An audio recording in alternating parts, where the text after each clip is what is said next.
పరిశుద్ధాత్మ is a wonderful technician. Me problems అన్నిటినీ సరిచేయడానికి ఆయన ఎల్లప్పుడూ మీకు అవైలబుల్. మీరు ఒక కాల్ మాత్రం చేయాలి. Holy spirit please come into my life, set my life right అని మనం చెప్పామనుకో, he will come down, he will sit with us, he will set right the problem. So పరిశుద్ధాత్మను ఒక వ్యక్తిగా మీరు గుర్తించాలి. అదొక శక్తి మాత్రమే కాదు, పరిశుద్ధాత్మ ఒక వ్యక్తి. ఆయన మీ దగ్గరికి వచ్చి సర్వ సత్యములో మిమ్మల్ని నడిపిస్తాడు. పరిశుద్ధాత్మ సహాయం పొందుచున్నటువంటి ప్రతి ఒక్కరిలో నుండి దుఃఖం తొలగిపోతుంది, నిరాశ తొలగిపోతుంది, వారిలోనికి కాన్ఫిడెన్స్ వచ్చేస్తుంది. అపజయం పొందబోచున్నాను, మరణం తప్ప నాకు వేరొక మార్గం లేదు అని అనుకుంటున్న వారికి పరిశుద్ధాత్ముడు చెప్తాడు, మరణం is not the solution. I can help you if you listen to me. మీరు నా మాట విని ఎడల నేను మీకు సహాయం చేస్తాను, నేను నిన్ను నడిపిస్తాను, నువ్వు ఎక్కలేనంత ఎత్తైన స్థలానికి నేను నిన్ను ఎక్కిస్తాను, నేను నీకు సహాయం చేస్తాను అంటాడు. అప్పుడు మనం ఎస్ అని అనాలి. మన ఆన్సర్ నో అని అయితే ఫోన్ కట్ అయిపోతుంది. వారు మనతో ఫర్దర్ ముందుకు వెళ్ళడానికి మీరు ఇష్టపడుచున్నారా అని అడిగినప్పుడు ఎస్ అని మనం అన్నాం అనుకో, నెక్స్ట్ లెవెల్ సజెషన్స్ మనకి ఇస్తారు. పరిశుద్ధాత్ముడు కూడా మీ ప్రతిస్పందనకు తగినట్లు ఆయన స్పందిస్తూ ఉంటాడు. ఆయన తలుపుని వద్ద నిలిచుండి తడతాడు. తలుపు తీయడం మీ వందు. మీరు తలుపు తీయకపోతే ఆయన తన్ని తలుపు తీస్తాడని అనుకోకు. హల్లెలూయా. పరిశుద్ధాత్ముడు ఎప్పుడు కూడా బలవంతం చేసేవాడు కాదు, అతిక్రమం చేసేవాడు కాదు. ఆయన తన లిమిట్లో ఉండి సహాయపడేవాడు, సలహాలు అందించేవాడు. మన బిజీ యాక్టివిటీస్లో, మనకున్న కలవరంలో ఈ పరిశుద్ధాత్మని మాటకు లోబడడానికి ఉన్న మనస్సు మనకు ఉండదు. ఎప్పుడైతే మనం పరిశుద్ధాత్మకు లోబడడానికి నిర్ణయించుకుంటామో దేవుడు మన జీవితంలో అద్భుత కార్యాలు చేస్తారు. ఎఫెసీ పత్రిక 4వ అధ్యాయం 30వ వచనం ఒకసారి మనం చదువుదామండి. ఎఫెసీ పత్రిక 4వ అధ్యాయం 30వ వచనం. దేవుని పరిశుద్ధాత్మను దుఃఖపరచకుడి, దేవుని పరిశుద్ధాత్మను దుఃఖపరచకుడి, విమోచన దినము వరకు ఆయన యందు మీరు ముద్రింపబడి ఉన్నారు. విమోచన దినం వరకు ఆయన యందు మీరు ముద్రింపబడి ఉన్నారు. సమస్తమైన ద్వేషము, కోపము, క్రోధము, అల్లరి, దూషణ, సకలమైన దుష్టత్వము మీరు విసర్జించుడి. మీరు పరిశుద్ధాత్మను దుఃఖపరచకుండి. మీకు మీ ఫ్రెండ్తో ప్రాబ్లం వచ్చింది, మీరు ఈ చెప్పబడిన కార్యకలాపాలలోకి మీరు వెళితే ఏంటది? సమస్తమైన ద్వేషం, కోపం, క్రోధం, అల్లరి, దూషణ, సకలమైన దుష్టత్వము. ఇది మనం ఇన్వాల్వ్ అయి ఉన్నప్పుడు పరిశుద్ధాత్మకు ఏమనిపిస్తుంది? దుఃఖం అనిపిస్తుంది. అందుకు మనం పరిశుద్ధాత్మను ఏం చేయకూడదు? దుఃఖపరచకూడదు. మనం దేవుని బిడ్డలమని ఆయన మన కొరకు ముద్ర వేశాడు, స్టాంప్ వేశాడు. They belongs to Jesus.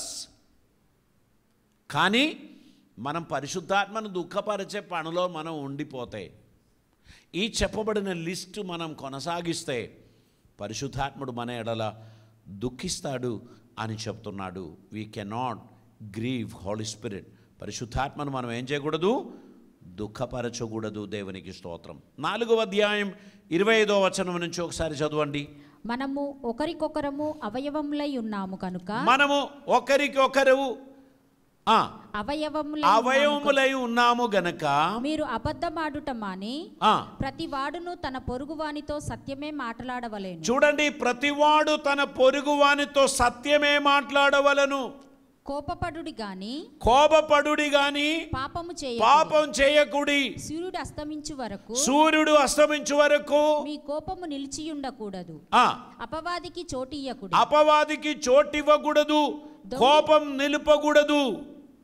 దొంగలివాడు ఇక మీదట దొంగలింపక అక్కరగలవానికి పంచిపెట్టుటకు వీలు కలుగు నిమిత్తము తన చేతులతో మంచి పని చేయుచు కష్టపడవలను.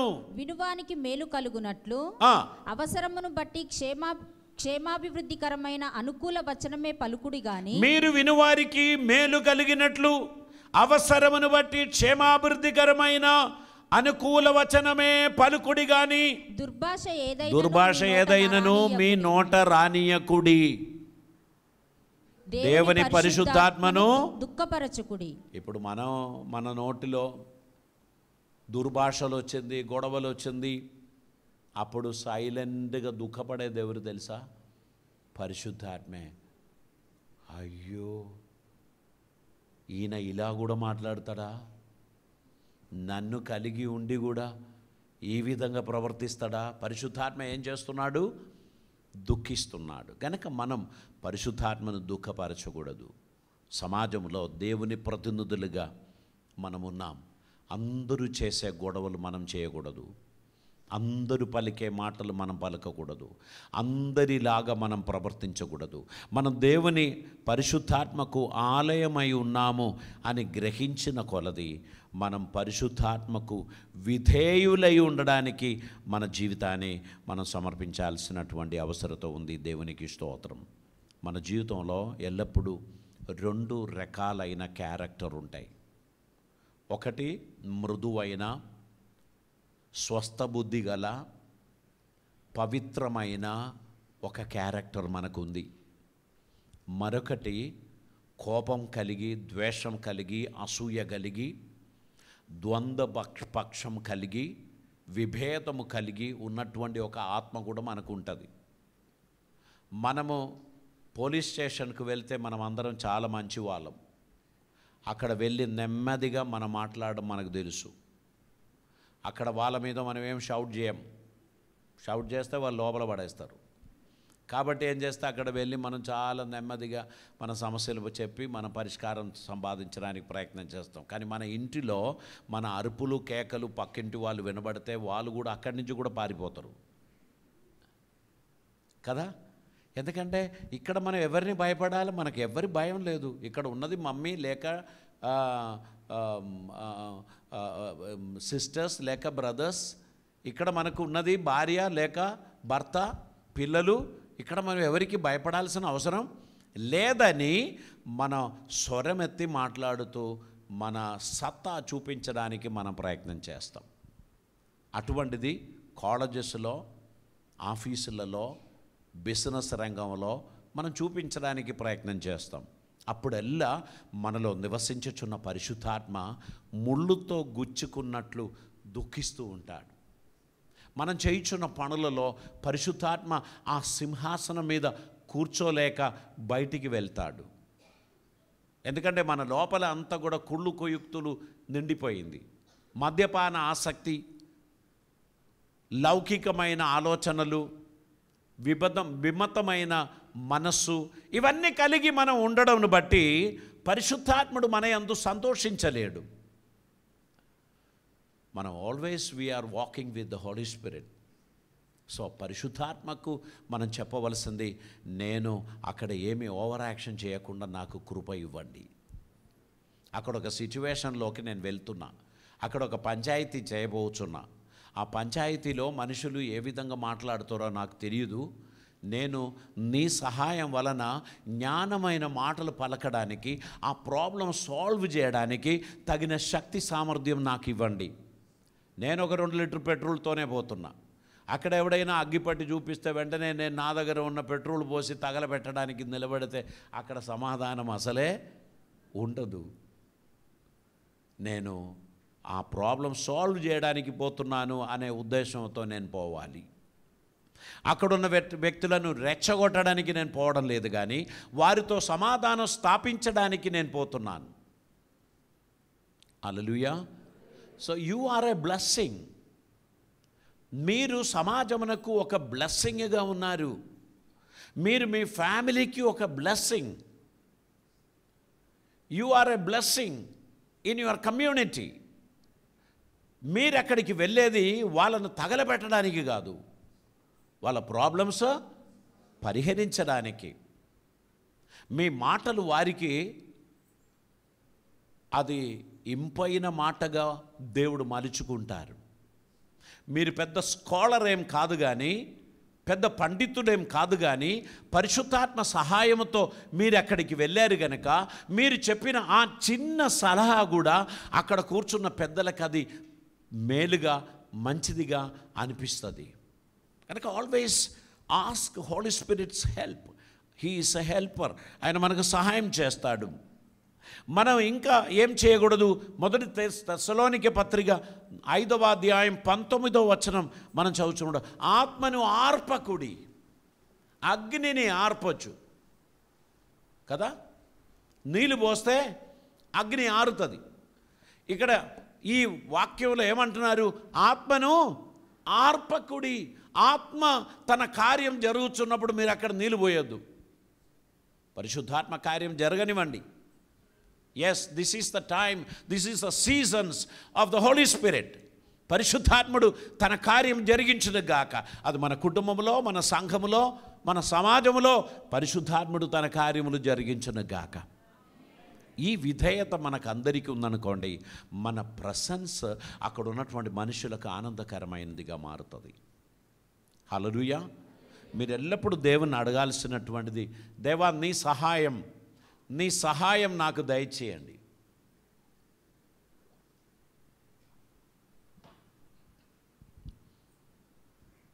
నీ సహాయం నాకు దయచేయండి. నేను నీ కృప మీద ఆధారపడి నీ కార్యం జరిగించడానికి నేను వెళ్ళుచుండగా నా సొంత శక్తి చేత నేను ఇది సాధించానని నేను అనుకోవడం లేదు. నీ కృప వల్లనే నేను సాధించాను.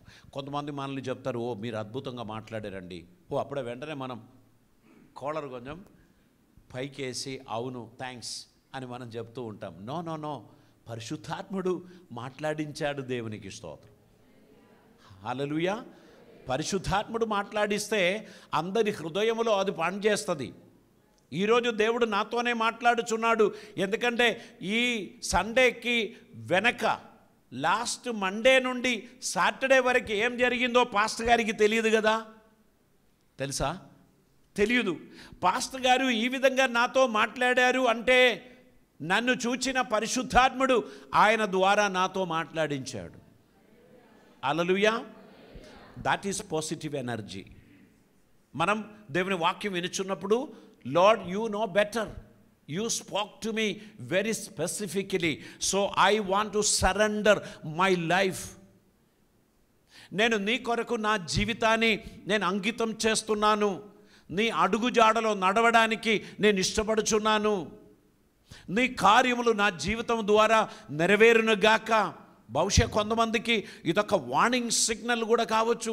దేవుడు సూటిగా మాట్లాడుచున్నాడు, నీ నడవడిలు నాకు నచ్చడం లేదని దేవుడు చెప్తున్నాడేమో.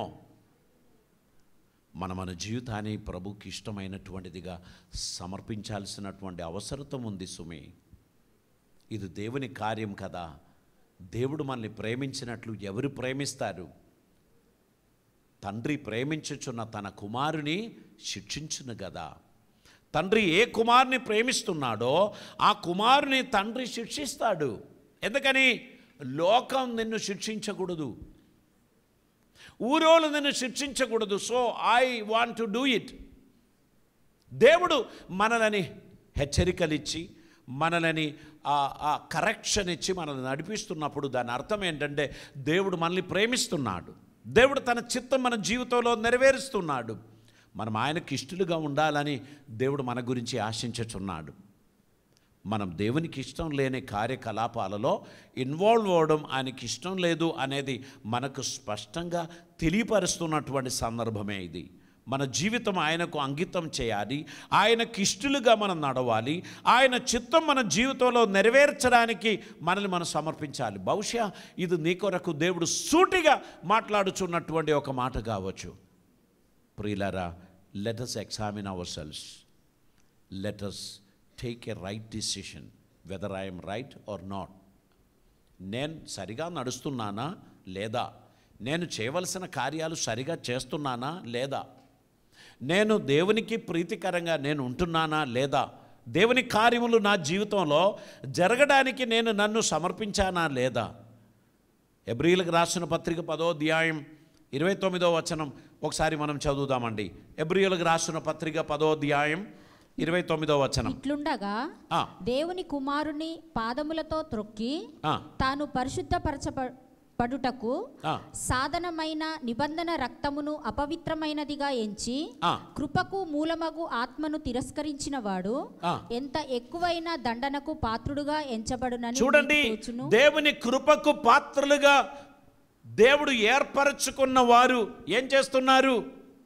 దేవుని కుమారుని పాదములతో తొక్కి తాను పరిశుద్ధపరచబడుటకు సాధనమైన నిబంధన రక్తమును అపవిత్రమైనదిగా ఎంచి కృపకు మూలమగు ఆత్మను తిరస్కరించువారు ఎంత ఎక్కువైనా దండనకు పాత్రుడిగా ఎంచబడనని మీకు తోచును.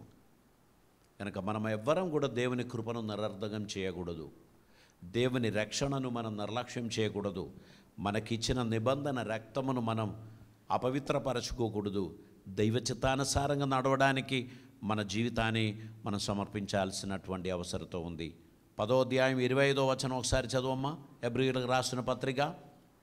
కొందరు మానుచున్నట్లుగా కొందరు మానుకొనుచున్నట్లుగా సమాజముగా కూడుట మానక ఒకరినొకడు హెచ్చరించుచు ఆ దినము సమీపించుట మీరు చూచిన కొలది మరి ఎక్కువగా అలాగు చేయుచు ప్రేమ చూపుటకును సత్కార్యములు చేయుటకును ఒకరినొకడు